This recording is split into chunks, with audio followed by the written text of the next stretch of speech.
Hello everyone, welcome to Nikita Soni classes and welcome to the another session.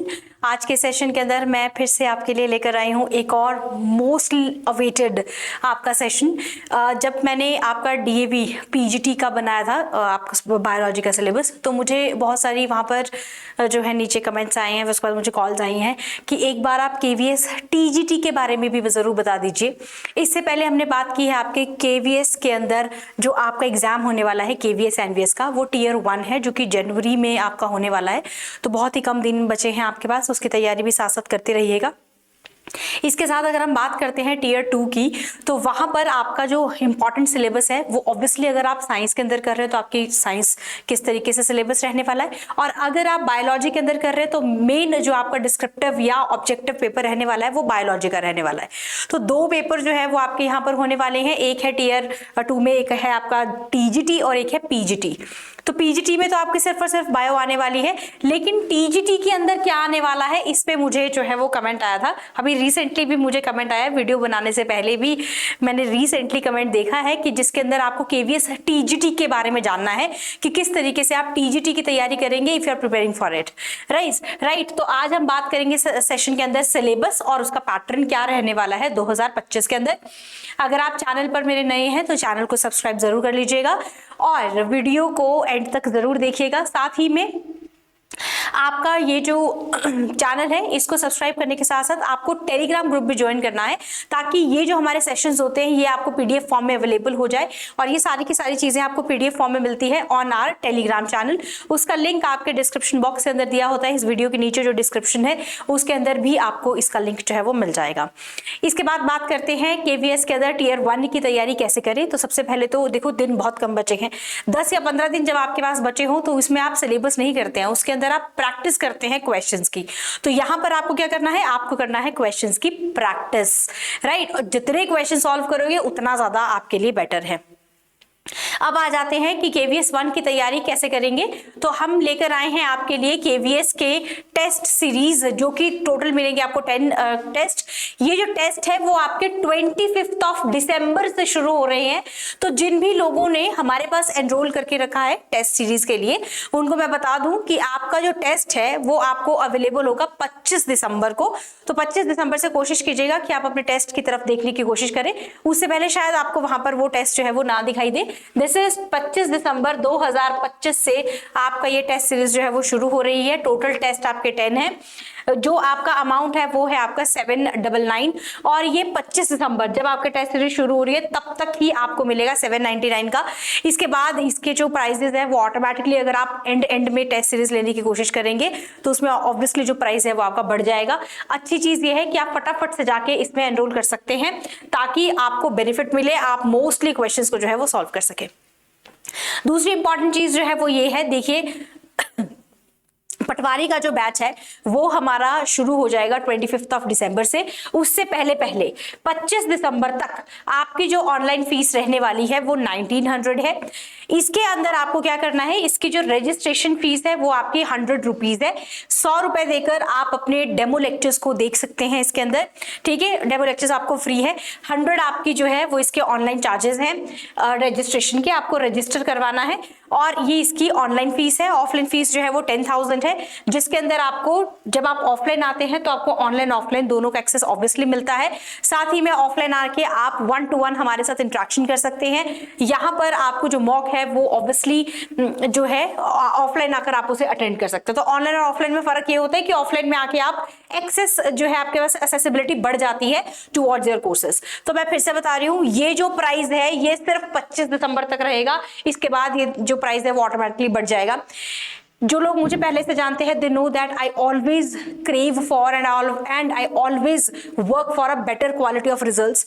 यहाँ पर जो आपको कंटेंट मिलेगा वो भी एकदम फाइन कंटेंट मिलेगा आपको। नोट्स की फॉर्म में, पीडीएफ की फॉर्म में आपको नोट्स जो है वो ऑनलाइन पोर्टल पर आपके डाल दिए जाएंगे। आप वहाँ पे नोट्स जो है वो चेक कर सकते हैं। साथ ही में आपको यहाँ पर प्रैक्टिस करवाए जाएंगे क्वेश्चंस, ताकि आप बेटर जो है रिजल्ट ला सके। देखिए पटवारी के एग्जाम में कंपटीशन बहुत ज्यादा है।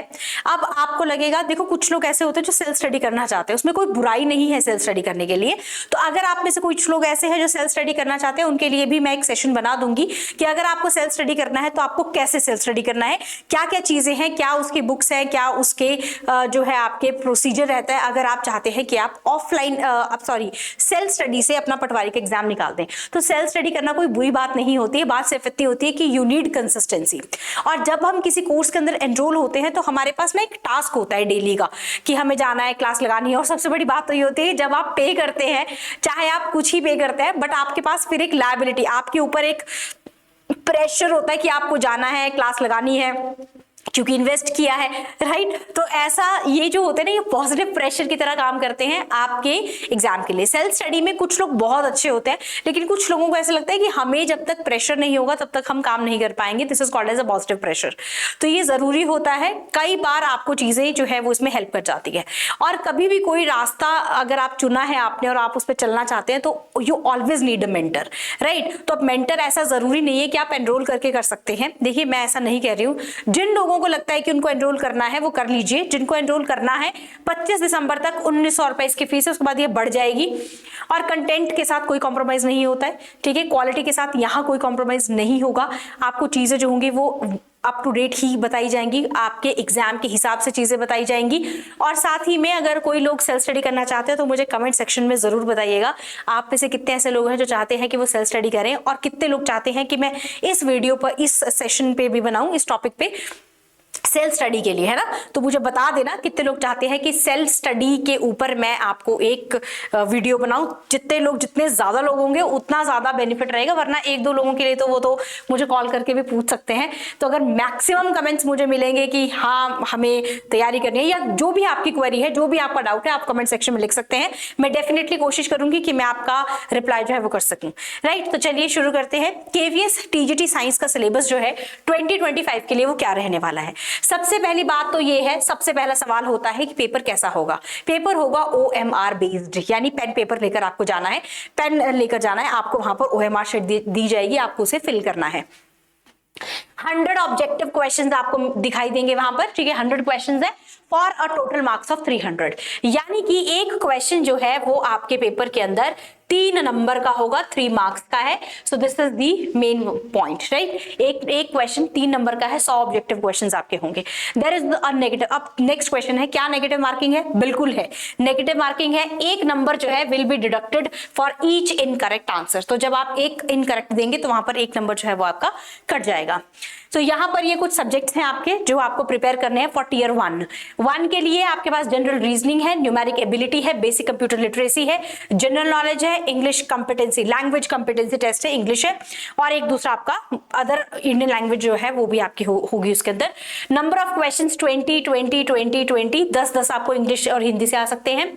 यहाँ पर हर एक क्वेश्चन देखो 3 से मल्टीप्लाई करोगे तो ये आपका टोटल नंबर जो है वो 300 बन जाएगा। टाइम कितना मिलेगा? टाइम मिलेगा आपको सिर्फ और सिर्फ 2 घंटे। 2 घंटे के अंदर आपको ये 100 क्वेश्चंस जो है वो सॉल्व करने हैं। टीयर 2 के अंदर क्या होगा? Exam will be held in pen paper mode, right. Descriptive जो होगा आपका एंड OMR बेस्ड जो होगा दैट इज योर ऑब्जेक्टिव 1, है ना। इसमें भी दोनों चीजें हैं। नेगेटिव मार्किंग सिर्फ ऑब्जेक्टिव टाइप क्वेश्चंस के अंदर है, जहां पर 1/4 मार्क जो है वो आपका डिडक्ट होगा। तो क्या डिस्क्रिप्टिव के लिए नहीं? अब अरे डिस्क्रिप्टिव तो ऐसा होगा ना, जो आप लिखेंगे उसके हिसाब से आपको नंबर मिलेगा। यानी इस पेपर के अंदर जो सबसे इंपॉर्टेंट चीज है वो है आपका आंसर राइटिंग। अगर आपकी आंसर राइटिंग स्किल अच्छी नहीं हुई यहां पर किसी क्वेश्चन को रिप्रेजेंट करने की, तो नंबर गए, राइट। तो यहां पर मेन फोकस आपको डिस्क्रिप्शन पे भी करना है। डिस्क्रिप्शन का मतलब है आपको चीजें जो है उसके बारे में डिटेल में भी पता होनी चाहिए, क्योंकि जब आप आंसर लिखेंगे और आपने वहां पे कुछ भी डायग्राम भी इंपॉर्टेंट हो जाएगा आपका यहाँ पर, ठीक है। तो जितना डायग्राम बनाएंगे उतना ज्यादा आपको एनहांस कर जाएगा, हेल्प करेगा इन चीजों के लिए। तो जो टीयर 2 है उसमें ऑब्जेक्टिव क्वेश्चंस 60 होंगे आपके, 60 मार्क्स के हैं। 10 क्वेश्चंस आपके होंगे। हर एक क्वेश्चन जो है वो 4 नंबर का है, 4 मार्क्स का है, ठीक है। 4 नंबर का है, 40 नंबर है। टाइम मिलेगा आपको 2.5 घंटे, और टोटल मार्क्स जो है वो आपके 100 है। तो मैक्सिमम लोग जो फंसेंगे ना वो इन्हीं 10 क्वेश्चन के अंदर फंसेंगे, क्योंकि यहाँ पर क्या होगा आपका डिस्क्रिप्शन। तो ये ना ऐसे खुले नंबर हैं आपके, ठीक है, जो 40 मार्क्स हैं आपके, दीज आर लाइक ओपन, ये इसमें कोई ऐसा नहीं है कि गलत होगा सही होगा, आंसर तो सभी लिखेंगे, बट कैसा आंसर लिखेंगे उस पर डिपेंड करता है। तो यहाँ पर जो आपका नेचर ऑफ आंसर राइटिंग रहेगा या नेचर ऑफ आंसर रहेगा वो डिफाइन करेगा कि आप यहाँ पर कितनी आगे जाते हैं। मान लीजिए आपके यहाँ 40 क्वेश्चन आते हैं और यहाँ पर अगर कोई चीज आपकी गड़बड़ हो भी जाती है तो भी वो उसे यहाँ आकर न्यूट्रलाइज आराम से कर सकता है। अब आते हैं सिलेबस के ऊपर। I am talking about the TGT size का सिलेबस। तो टीजीटी के अंदर टीजीटी की अगर बात करूं तो यहाँ पर केमिस्ट्री, बायोलॉजी और फिजिक्स तीनों सब्जेक्ट्स जो हैं वो आपके इंपॉर्टेंट रहने वाले हैं। तीनों सब्जेक्ट्स को आपको यहाँ पर इक्वली प्रिपेयर करना है। और अब करते हैं वन बाय वन इसके सिलेबस की बात। तो केमिस्ट्री के सिलेबस में बेसिक कांसेप्ट्स ऑफ केमिस्ट्री, जिसमें आपके जनरल इंट्रोडक्शन है, डाल्टन एटॉमिक थ्योरी है, एलिमेंट्स हैं, ठीक है, एटॉमिक नंबर्स हैं, मोल कांसेप्ट, मोलर मास, यानी ये आपकी कहीं ना कहीं क्लास 11th की केमिस्ट्री जो है वो कवर करता है। दिस इज योर केमिस्ट्री का सिलेबस। उसके बाद है आपका स्ट्रक्चर ऑफ एन एटम, उसमें आपको डिटेल में बताना है एसपीडी ऑर्बिटल्स जो है आपके, अनसर्टेनिटी प्रिंसिपल कौन सा होता है, कंसेप्ट ऑफ ऑर्बिटल्स कौन से है, डुअल नेचर ऑफ मैटर क्या रहने वाला है, ये कुछ ऐसे कंसेप्ट है जो मैंने यहाँ पर ना आपको डिटेल में लिख दिया है, क्योंकि समटाइम्स पीपल आस्क मी कि क्या टॉपिक के भी सब टॉपिक आप बता सकते हैं। सो दिस इज दी आंसर कि ये रहा आपका आंसर। अगर आप चाहते हैं, देखो ये मेन टॉपिक है, मेन टॉपिक के अंदर ये जितने भी हैं these are your subtopics. तो अगर आप इसमें सेल्फ स्टडी से प्रिपेयर करना चाहते हैं टीजीटी को, तो आप इन टॉपिक्स को प्रिपेयर कर लीजिए। These are enough for your TGT exam, right. तो ये केमिस्ट्री का सिलेबस है आपका। स्ट्रक्चर ऑफ एटम के बाद है classification of elements and periodicity in properties. तो इसमें ionisation enthalpy, electron gain enthalpy, nomenclature of elements with atomic number greater than the 100। तो ये क्वेश्चन मतलब पीरियोडिक टेबल आपका यहाँ पर इंपॉर्टेंट है। फिर है आपकी chemical bonding and molecular structure, again from the class 11th। Covalent bonds, characters क्या है, ionic bond, valence, VSEPR theory क्या है आपकी, जिसे वेस्पर थ्योरी आप कहते हैं। This is the concept of your hybridisation, this is very important, hybridisation although, right, involving of the P and D orbitals and the shape of the simple molecules. तो ये आपको यहाँ पर देना है। अब यहाँ पर ना एक चीज लिखी है आपको, होमोन्यूक्लियर डायटोमिक मॉलिक्यूल्स, इसमें आपको सिर्फ क्वालिटेटिव आइडिया देना है, इससे ज्यादा आपको कुछ नहीं करना है। फिर है आपकी केमिकल थर्मोडायनामिक्स। थर्मोडायनामिक्स तो इस बार एचपीटीजीटी के अंदर भी क्वेश्चंस थे, तो ये थर्मोडायनामिक्स इज वेरी इंपॉर्टेंट, इसे आप जरूर करके जाइएगा, यहाँ से आपके क्वेश्चंस आते हैं। So these are the main topic and these are your, फिर से बता रही हूँ, these are your subtopics. तो इसलिए मैं सब टॉपिक्स यहाँ नहीं पढ़ रही हूँ, ये आपको मिल जाएगा पीडीएफ की फॉर्म में। पीडीएफ की फॉर्म में अगर आपको चाहिए तो टेलीग्राम चैनल को ज्वाइन कर लीजिएगा, मैं वहां पर ये आपकी फाइल जो है वो अटैच कर दूंगी। Next topic is your equilibrium. Chemistry के अंदर इक्विलिब्रियम के आपके सब टॉपिक्स है, buffer solutions, strong and weak acids कौन कौन से होते हैं, इलेक्ट्रोलाइट्स कौन से होते हैं, डिग्री ऑफ आयनाइजेशन कौन सी है, then is your redox reaction, ठीक है, ऑक्सीडेशन रिडक्शन क्या है, इसके रिएक्शन कौन कौन सी होती है, लॉस और गेन ऑफ इलेक्ट्रॉन्स क्या है और एप्लीकेशंस क्या है। Then is your organic chemistry, जहां पर आईयूपीएसी नेमिंग आपको करना है, नोमेनक्लेचर। फिर आपको यहाँ पर करना है that is your displacement, hyperconjugation, homolytic and heterolytic fissions of the covalent bond, ये भी आपके लिए इंपॉर्टेंट है। फिर है क्लासिफिकेशन ऑफ हाइड्रोकार्बन्स। हाइड्रोकार्बन्स की क्लासिफिकेशन आपको यहाँ पर करनी है, जहां पर एलिफेटिक हाइड्रोकार्बन्स है, एल्केन्स है, आइसोमरिज्म है, एल्कीन्स है। देखो यहाँ पर एलिफेटिक हाइड्रोकार्बन्स है यानी एल्केन्स भी है, एल्कीन्स भी आपका यहाँ पर मेंशन किया गया है, मेथड्स हैं इनके प्रिपरेशन के, ठीक है। मार्कोनिकोव्स एडिशंस क्या है, परऑक्सीडेज आपका पर ऑक्साइड इफेक्ट कौन सा है। नेक्स्ट इज एल्कलाइंस, ठीक है, एल्काइंस, और एल्काइंस भी आपके यहाँ पर इंपॉर्टेंट है। फिर आता है आपका aromatic hydrocarbons, this is the again next topic. इसमें आपको कौन कौन से सब टॉपिक्स करने हैं वो मैंने आपको यहाँ पर मेंशन कर दिए हैं, आप यहाँ पर एक बार इसको गो थ्रू जरूर कर लीजिएगा। This is the complete syllabus, आप इसको सामने रखकर भी अपनी तैयारी कर सकते हैं। देन इज योर केमिस्ट्री के अंदर सोल्यूशंस, यहाँ से क्वेश्चन जो है वो बहुत ज्यादा आते हैं, this is your important one. तो टाइप्स ऑफ सोल्यूशंस जो है वो आपके लिए जरूरी है। Then is electrochemistry. अब जनरली अगर मैं देखूं ना आपका टीजीटी के अंदर, तो यहाँ पर जो आपकी क्लास 11th एंड 12th है उसकी चीजें ही हैं, उसी के चैप्टर्स यहाँ पर मेंशन किए गए। ऐसा कुछ नहीं कि कोई नई सी चीज है, बट बात सिर्फ इतनी, यहाँ पर चीजें थोड़ा सा डिटेल में आता है। ईएमएफ ऑफ अ सेल, ये तो आपका इस बार भी आया था पेपर के अंदर, ये क्वेश्चंस आपको करने हैं। Chemical kinetics, rate of reaction, average and instantaneous, दोनों आपको करने हैं। Chemical kinetics is the topic. फिर है D and F block elements, इनके बारे में आपने पढ़ना है, जनरल ट्रेंड्स इनके क्या चल रहे हैं वो आपको पढ़ना है। Lanthanoids is very important, electronic configuration, oxidation states आपको यहाँ पर करनी है। Then is your coordination compounds, ठीक है। Next topic is coordination compounds chemistry के अंदर। Haloalkanes and haloarenes, ये आपको करने हैं, दीज आर द टॉपिक्स। तो अभी से तैयारी शुरू करो, तभी जाके कहीं कुछ होगा। एल्डिहाइड, फिनोल्स एंड ईथर्स, ये भी आपके केमिस्ट्री के ही टॉपिक्स हैं। एल्डिहाइड्स एंड कीटोन्स का है, कार्बोक्सिलिक एसिड्स के बारे में अपने आप में ये टॉपिक्स हैं। These are your subtopics of carboxylic acids. Then is your biomolecules. अब ये बायोमोलिक्यूल्स ऐसा टॉपिक है जो आपके बायोलॉजी और केमिस्ट्री दोनों के अंदर होता है, डी और एल कॉन्फ़िगरेशन इसके अंदर, आपको उसको केमिकल केमिस्ट्री के फॉर्म में बायोमोलिक्यूल्स को करना है। फिर आता है बायोलॉजी सिलेबस। देखिए बायोलॉजी सिलेबस ना बहुत ज्यादा आपका ऐसा नहीं है कि डिफाइन करने की जरूरत है, क्योंकि बायोलॉजी के अंदर भी अगर मैं देखूं तो यहाँ पर भी सेम चीज है, क्लास 11th एंड 12th इसके जो टॉपिक्स है वही आपको यहाँ पर दिए गए हैं, ठीक है। यही है सारी एनसीईआरटी के टॉपिक्स है, बस करना आपको थोड़ा इसे एनहांस तरीके से है और आंसर राइटिंग के साथ करना है। जैसे लिविंग वर्ल्ड, इसमें आपका वो आ जाता है डाइवर्सिटीज एंड ऑल। फिर है आपकी बायोलॉजिकल क्लासिफिकेशन, 5 किंगडम क्लासिफिकेशन। फिर है प्लांट किंगडम, एनिमल किंगडम। और यहाँ पर प्लांट किंगडम के अंदर टॉपिक्स को जो एक्सक्लूड किया गया है वो है angiosperms, plant life cycle, alternative generations, तो ये आपको नहीं करने हैं यहाँ पर। Then is your animal kingdom, salient features पे ज्यादा ध्यान देना है और कुछ एग्जाम्पल्स करने हैं। Morphology of flowering plants, anatomy of flowering plants, structure organisation in animals, तो ये सब आपके क्लास 11th के अंदर मेंशन किए गए हैं चैप्टर्स, ये वही चैप्टर्स हैं। फिर है cell, the unit of life. मैं कहती हूँ अगर ये नहीं आता है तो कुछ नहीं आता है। Cell is not a basic unit of life, although cell chapter is the base of the biology.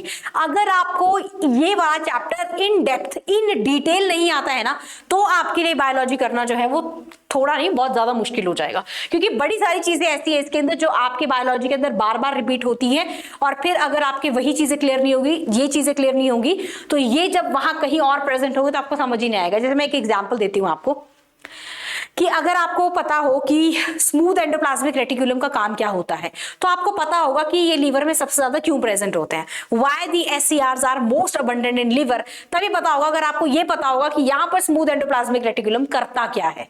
तो अगर आपको उसका फंक्शन पता होगा तो ही आप उसका जवाब वहां पर आप अपना कॉन्सेप्ट लगा पाओगे, वरना आपका कॉन्सेप्ट नहीं लगेगा, right. Next is your biomolecules. Again ये देखो, ये केमिस्ट्री के अंदर भी है, बायो के अंदर भी आपका बायोमोलिक्यूल्स है।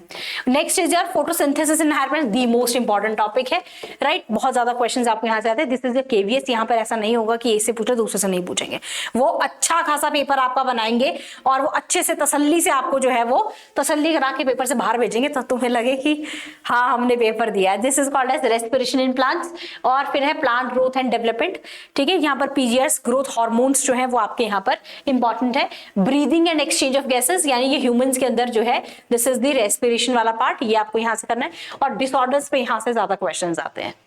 Then is your body fluids and the circulations, blood, lymph, serum, ये सारी चीजें आपको यहाँ से पता होनी चाहिए। ECG और ये कैसे काम करता है, डिसऑर्डर्स क्या है, और हार्ट बीट की रेगुलेशन क्या है। Excretory products and their eliminations, यानी कि एक्सक्रीटरी सिस्टम आपको यहाँ पर करना है। और यहाँ पर आर्टिफिशियल किडनी ट्रांसप्लांट, इसके डिसऑर्डर्स जो होते हैं वो कौन से होते हैं वो भी आपको करने हैं यहाँ पर। फिर है लोकोमोशन एंड मूवमेंट, तो यहाँ पर आपके amoeboid, ciliary, flagella, muscular, skeletal muscles किस तरीके से काम करता है और इसके क्या आपके डिसऑर्डर्स होते हैं। Next is your neural control and coordination, यानी कि नर्वस सिस्टम आपका इंपॉर्टेंट है। ब्रेन और फिर नर्व्स, न्यूरॉन्स किस तरीके से काम करते हैं, कौन कौन से न्यूरॉन्स होते हैं, टाइप्स क्या है, उनका जो डायरेक्शन है वो क्या है, वो सारी चीजें करनी है। Then is your chemical coordination and integration, जहां पर सबसे इंपॉर्टेंट चीज हो जाती है आपके हार्मोन्स। इन सारी चीजों को डिटेल में रख लीजिएगा, प्रिंट आउट निकाल के रख लो। जैसे जैसे अगर कोई सेल्फ स्टडी करना चाहता है तो वो एक तरफ सिलेबस रखे, दूसरी तरफ अपनी तैयारी जो है वो शुरू कर दे, right. Sexual reproduction in flowering plants, right. Flowers के अंदर रिप्रोडक्शन जो है वो किस तरीके से है, उसके बाद ह्यूमन रिप्रोडक्शन है। Then is your reproductive health, this is very important. यहाँ से यहाँ पर क्वेश्चंस आते हैं और करंट अफेयर से रिलेटेड भी आपके यहाँ से आ सकते हैं। Principle of inheritance and various, सबसे फेवरेट टॉपिक है ये आपका, ठीक है, किसी भी एग्जामिनर का, तो यहाँ से आपको क्वेश्चन आते हैं। Then is your molecular basis of inheritance, central dogma है, DNA से RNA, RNA से प्रोटीन आपको यहाँ पर देखनी है, genetic codes. Then is your evolution, आज के टाइम में रिसेंट ट्रेंड्स के अंदर अगर मैं देखूं तो रीसेंट ट्रेंड्स में सबसे इंपॉर्टेंट जो टॉपिक चल रहा है वो आपका एवोल्यूशन ही चल रहा है। मैक्सिमम क्वेश्चंस आपके एवोल्यूशन से पूछे जाते हैं। Human health and diseases, although it is a very static kind of a portion, but फिर भी आपको ये करके जाना, और ये थोड़ा स्टैटिक है, इसमें बहुत ज्यादा डायनेमिक चीजें आपको नहीं पूछते हैं। बायोटेक्नोलॉजी के principles and its application, this is important. Application में ज्यादातर आपको इंसुलिन के बारे में भी पूछा जाता है, और ये बीटी क्रॉप्स जो है they are your current affairs, तो यहाँ से भी क्वेश्चन आता है। Then is organisms and populations, इसके इंटरेक्शंस जो है एनवायरमेंट के अंदर कौन कौन सी होती है, दैट इज इंपॉर्टेंट। इकोसिस्टम और फिर आपकी बायोडाइवर्सिटी, ये इंपॉर्टेंट है, कॉन्सेप्ट है, लेवल्स हैं, ये सारी चीजें आपको यहाँ से करनी है, तो they are very important, right. इसके बाद जो नेक्स्ट है दैट इज फिजिक्स, तो ये फिजिक्स भी आपको करनी है। फिजिक्स के मैं टॉपिक्स आपको बता देती हूँ, सब टॉपिक्स आप पीडीएफ से कर लीजिएगा। इसमें है फिजिकल वर्ल्ड एंड मेजरमेंट। अगर मैं ऐसे एक्सप्लेन करने लगी ना, this video will be boring although, और जो चीजें आप पढ़ सकते हैं उसको मेरे को बोलने की जरूरत नहीं है, it is like the reading the presentation, तो वो मुझे नहीं करना है। मुझे आपसे इससे बेटर है कि मैं आपको 2-4 चीजें और एक्स्ट्रा टिप्स बता दूं, जिससे आपका पेपर जो है वो क्वालिफाई हो सकता है। फिजिकल वर्ल्ड है, फिर काइनेमैटिक्स है, फिर उसके बाद लॉज ऑफ मोशन, ये सब इसके second law, third law, Newton's की लॉज ऑफ मोशन जो वो है। फिर है work, energy and power, motion of systems and particles of the rigid bodies, gravitation although very important है, राइट। उसके बाद है प्रॉपर्टीज ऑफ बल्क मैटर, जिसमें आपके laws, Pascal laws, Reynolds numbers, ये सारी चीजें हैं। उसके बाद है आपका इलेक्ट्रोस्टैटिक्स, इलेक्ट्रोस्टैटिक्स के बारे में आपको बताना है। Then is your conductors and insulators. फिर है आपका करंट, इलेक्ट्रिसिटी, मतलब ये भी क्या है आपकी किरचॉफ्स लॉ एंड ऑल, ये भी आपकी क्लास 11th 12th की फिजिक्स है, right. Magnetic effects and the current and magnetism, यहाँ से क्वेश्चन आपको आते ही आते हैं। Next is talk experienced by the current loop, ये फिजिक्स के हैं, ठीक है। अर्थ मैग्नेटिक फील्ड्स कौन कौन से होते हैं, बार मैग्नेटिज्म किसे कहते हैं, electromagnetic induction and alternating currents, 11th 12th के अंदर शायद ये आपके यहाँ पर मेंशन किए गए हैं। देन इज ऑप्टिक्स, तो पूरी आती है, रे ऑप्टिक्स, वेव ऑप्टिक्स, ये सारी ऑप्टिक्स जो है वो आपको यहाँ से करनी है। ऑप्टिकल इंस्ट्रूमेंट्स, ठीक है, proofs of laws of the reflections. Modern physics, आज के टाइम में आपकी फिजिक्स जो है वो किस तरीके से काम करती है वो आपको यहाँ पर बताना है। And the last one not the least is your electronic devices, semiconductors, conductors, insulators, ये सारी चीजें आपको यहाँ पर बतानी है कि वो कौन से थे। Zeners, diode as a voltage, common जो है एमिटर कॉन्फ़िगरेशन आपको यहाँ पर बतानी है। तो ये जो सिलेबस है ये है आपके physics, chemistry, biology and physics, जो टीजीटी के लिए लोग प्रिपेयर कर रहे हैं। आपके पास बिल्कुल टाइम नहीं है। अब बहुत से लोग ऐसे सोचेंगे कि पहले टियर 1 कर लेते हैं, उसके बाद टियर 2 करेंगे। देखिए ये जो मेथड्स है ना, पता नहीं, what I personally feel is कि this is not the right way to approach any kind of exam. मैं ये नहीं कहती है कि आप मैक्सिमम टाइम इन चीजों को दीजिए, लेकिन अगर आप डेली 1 या 2 टॉपिक भी करते हैं तो कुछ नहीं जा रहा है आपका, राइट। 2 टॉपिक आप केमिस्ट्री के कर रहे हैं, 2 टॉपिक बायो के, 2 टॉपिक फिजिक्स के, अगर आप सेल्फ स्टडी कर रहे हैं, अगर वो भी आप साथ में कर रहे हैं, और सिर्फ 1 घंटा भी अगर आप इस टीजीटी के टियर 2 को दे रहे हैं, that is more than enough. बहुत ज्यादा टाइम देने की आपको जरूरत नहीं है, पहले टियर 1 को दे दो। लेकिन ऐसा कॉन्सेप्ट मत रखिएगा कि पहले टियर 1 निकालेंगे उसके बाद टियर 2 करेंगे। रीजन क्या है, जैसे ही आपका टियर 1 जो है वो क्वालिफाई हो जाएगा, उसके बाद आपको लगेगा अब क्या करें, और हो सकता है टियर 1 के होते हुए आपको 1 से 1.5 महीना मिले और उसके बाद आपका तुरंत जो है वो टियर 2 हो जाए। फिर क्या करेंगे आप लोग, फिर आप पैनिक होंगे, फिर आपको लगेगा ये भी नहीं हुआ, वो भी नहीं हुआ। और देखिए ये मैंने टीजीटी में बहुत ज्यादा एक्सपीरियंस की है चीजें, जो मैं आपको अभी बता रही हूँ। मैक्सिमम लोगों ने मुझसे, आप लोग जो सुन रहे हैं उनमें से भी बहुत सारे ऐसे लोग जिन्होंने पर्सनली फील किया होगा कि आपने जैसे नया सिलेबस चेंज हुआ, एकदम से चीजें हो गई, एकदम से सिलेबस आया, फिर एकदम से एग्जाम आ गया। अब सब लोग पैनिक हो गए क्योंकि सबका सिलेबस पूरा नहीं हुआ था, पूरा होना भी नहीं था वो, राइट। क्यों? क्योंकि आपने पहले से तैयारी उस हिसाब से नहीं की थी। आप लोग तब तैयारी करते हैं जब आपके सर पे बिल्कुल ही पड़ जाती है, फिर आप सामने जो मेंटर होगा उसको भी आप ऐसे ही बोलेंगे फटाफट करा दो, फटाफट करा दो। फटाफट कोई भी चीज, जल्दी का काम हमेशा शैतान का होता है। शैतान मतलब आगे जाकर वो आपको कोई ना कोई ऐसी सिली मिस्टेक्स आप पेपर में करेंगे, या आप इतने पैनिक होंगे कि जो पुराना आपने पढ़ा होगा वो भी आपको कभी याद नहीं आएगा, राइट। तो मैं ये नहीं कह रही हूं कि आप जो है वो मेरी बात पूरी तरीके से सुन लो, बाकी सुननी है तो सुन लीजिए, अगर किसी को बेनिफिट मिलता है तो डेफिनेटली कर लीजिए। बट मेरी तरफ से आपको एक सजेशन रहेगा कि जब भी आप किसी पेपर की तैयारी करते हैं, मेक श्योर कि आप ये कॉन्फिडेंस रखें कि मेरा टियर 1 निकलेगा और मैं टियर 2 की तैयारी जो है वो डेफिनेटली करूंगा, राइट, या करूंगी। अब इसमें क्या है, टियर 1 की ज्यादा, अगर आप टियर 1 को एक दिन में 4 से 5 घंटे दे रहे हैं तो टियर 2 को 1 घंटा देना कोई बुरी बात नहीं है। आपको वो चीजें करनी पड़ेंगी। और ये चीजें देखो, अभी अपना टीजीटी दिया होगा, बायोलॉजी तो आपके लिए बहुत आसान हो जाएगा। बस बायो में डिफरेंस क्या है, यहाँ पर ये केवीएस है, इस चीज का ध्यान रखिएगा। ये एचपी नहीं है कि यहाँ पर सिंपल चीजें आपको पूछी जाएंगी और आप सिंपल ऑब्जेक्टिव जो है सॉल्व करेंगे। केवीएस का पेपर सिंपल नहीं होता है, केवीएस के तो ऑब्जेक्टिव भी कभी सिंपल नहीं होते हैं। तो ये मैं अब जैसे मैं हमेशा आपको कहती हूँ कि एचपीआरसीएल जो सिलेबस लिया था, मैंने आपसे हमेशा कहा कि अगर आप एचपी के लिए काम कर रहे हैं, एचपी के पेपर के लिए पढ़ रहे हैं, तो आपके कॉन्सेप्ट जो है वो क्लियर होने चाहिए। यहां मैं आपसे कह रही हूँ केवीएस के अंदर कॉन्सेप्ट के साथ आपकी एप्लीकेशंस बहुत स्ट्रांग होनी चाहिए, क्योंकि ये सेंटर का एग्जाम है। यहाँ पर सिर्फ कॉन्सेप्ट से काम नहीं चलेगा, कॉन्सेप्ट के साथ अगर आप उसे अप्लाई करना नहीं समझ पा रहे हैं कि वो जो टॉपिक है उसे आप जनरली नाउ अडेज कहाँ अप्लाई करेंगे, तो वो आपके लिए प्रॉब्लम क्रिएट कर सकता है। तो यहां पर जो टीयर 2 होगा, चाहे टीयर 1 है चाहे टीयर 2 है, होगा कंसेप्चुअली, लेकिन फिर भी वो इतना कंसेप्चुअल होगा कि उसमें आपको कंसेप्ट को लगाना पड़ेगा। एचपीआरसीए या हिमाचल में आप क्या करते हो, आपको कॉन्सेप्ट के क्वेश्चंस आते हैं, वहां पर क्वेश्चन कैसे आता है, कॉन्सेप्ट आपको पता है लेकिन उसको अप्लाई करना है। अब आपको अपने कॉन्सेप्ट को अप्लाई करके उसका आंसर निकलेगा, थोड़ा सा ट्रिकी है। और ये थोड़ा मतलब मेरे हिसाब से तो देखो, केवीएस का अगर पेपर निकालना है, वो सेंटर का एग्जाम है, इतना ऐसे तो देंगे, ऐसे तो वो पूछेंगे नहीं कि which of the following is the basic unit of life, कि आप एनसीईआरटी का देखो, आता एनसीईआरटी से ही है, ऐसा नहीं है। बट फिर आप वही चीज है ना कि अगर आप एनसीईआरटी को किस तरीके से करते हैं वो इंपॉर्टेंट है। और सेंट्रलाइज चीजें करनी है, ऐसा ना हो आप एक जगह से करें दूसरी जगह से छोड़ दें और आपका फिर पेपर जो है वो रह जाए। ये चीजें ध्यान रखिएगा। लोग बाद में इस चीज को वो करते हैं, पहले आप लोग ध्यान से सुनते नहीं है, उसके बाद फिर आप लोग जो है वो इस चीज में लेकर बहुत ज्यादा अफसोस करते हैं, रिग्रेट करते हैं कि अगर हमने पहले ये चीज कर ली होती, अगर हमने पहले ये चीज कर ली होती। तो अगर का रखना ही क्यों है भाई चांस, दोबारा से चीजें पढ़िए। जिनका टीजीटी हो चुका है, जिनको लगता है टीजीटी में हमारे इतने अच्छे नंबर नहीं आएंगे, जिन्होंने भी केवीएस भरा है, प्लीज टीजीटी एचपी टीजीटी से बाहर आ जाइए प्लीज, फॉर गॉड सेक। अब टीजीटी के अंदर मत रहिए, उससे बाहर आ जाए, मूव अहेड, क्योंकि उसके चक्कर में ना केवीएस के भी आपने चांस गवा देना है। बात सिर्फ इतनी, एनवीएस केवीएस का है, आप उसका चांस गवा देंगे, फिर आप रोएंगे, फिर आप बोलेंगे ना टीजीटी हुआ ना केवीएस हुआ, है ना। और फिर आप बोलेंगे ये भी नहीं हुआ, इन्होंने तो ये कर दिया वो कर दिया। ठीक है, वो अलग चीज है। जो चीजें होती है ना लाइफ में, उन मैटर्स को हमेशा सॉर्टेड रखना चाहिए और अलग ही रखना चाहिए। और आगे बढ़िए, आगे चीजें देखिए, आगे आपका केवीएस है वो वेट कर रहा है, केवीएस में अप्लाई कीजिए। पोस्ट इतनी ज्यादा है, क्यों आप फालतू में अपना टाइम वेस्ट कर रहे हैं। यहां जो एचपी में करना है उन्होंने वो कर ही देना है, राइट। जो उन्होंने यहां करना है वो तो करना ही करना है ना, आप उसको नहीं रोक सकते। आप सिर्फ अपनी आवाज उठा सकते हैं, और अपने लिए आवाज उठाना बुरी बात नहीं होती है। अगर आपको लगता है टीजीटी में कोई भी ऐसी चीज हुई है, आप उठिए, आवाज उठाइए, एचपीआरसी को मेल लिखिए, वो कीजिए, लेकिन इसके साथ अपनी तैयारी मत छोड़ो। ये मत करो कि अब ये करेंगे तो बस अब तैयारी नहीं करेंगे, राइट। सो आज के लिए इतना ही। तो ये सेशन है आपका। अगर आपको ये सेशन जो है वो पीडीएफ के फॉर्म में चाहिए होगा तो आप टेलीग्राम चैनल को जो है वो ज्वाइन कर लीजिएगा। इसके साथ साथ फिर से एक और बार, टेस्ट सीरीज जो है वो आपकी केवीएस एनवीएस की जो है वो आपके टोटल 10 टेस्ट हैं जो कि 799 में मिल रहे हैं, एनरोल कर लीजिएगा।